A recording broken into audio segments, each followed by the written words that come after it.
Hello everybody! Today we are going to be reading from Uncle Arthur's Bedtime Stories, Volume 1, and we are reading Just Between Us. Just Between Us. Please tell me a story, Mama. Won't you tell me a story, Daddy?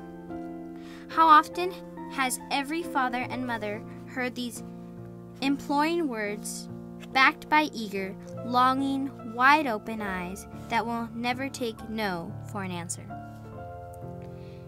Every evening as the sun goes down and the lights go on, there rises from millions of precious little hearts the same persistent petition. Tell me a story. What can be done about it? Nobody in the world could suddenly think up enough stories for all. That is how bedtime stories came to be written. Years ago, when two little children were tugging at my heartstrings for more and more stories, I began to think of writing some especially for them. So the first little book came out, then another, and another, until there were 40 in all, containing nearly 1,000 stories. Millions of copies are sold in more than 25 languages.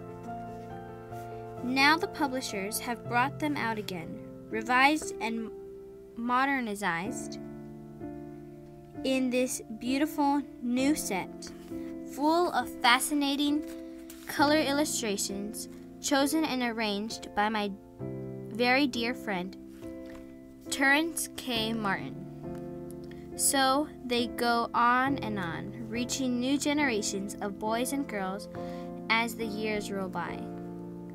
For those who have never seen Uncle Arthur's bedtime stories before, I would like to say that they are different from the usual run of children's storybooks. They are books with a purpose. They are designed not only to entertain, but to build character, to lead boys and girls to choose the good way of life, to help them be kind, honest, truthful, and obedient, and above all, to love God with all their hearts.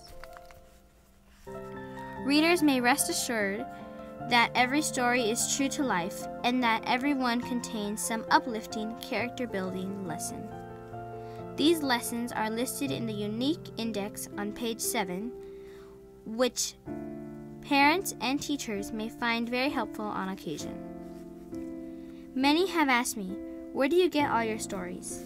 I will let you into the secret, partly by watching my own children, partly by talking with thousands of other people's children, and partly by reading the letters which reach me constantly from boys and girls all over the world. And that reminds me, children, of something most important. If you have had an unusual experience from which you have learned some precious lesson, please be sure to write and tell me about it. I shall be so glad to hear from you. Who knows, your experience may make another bedtime story someday.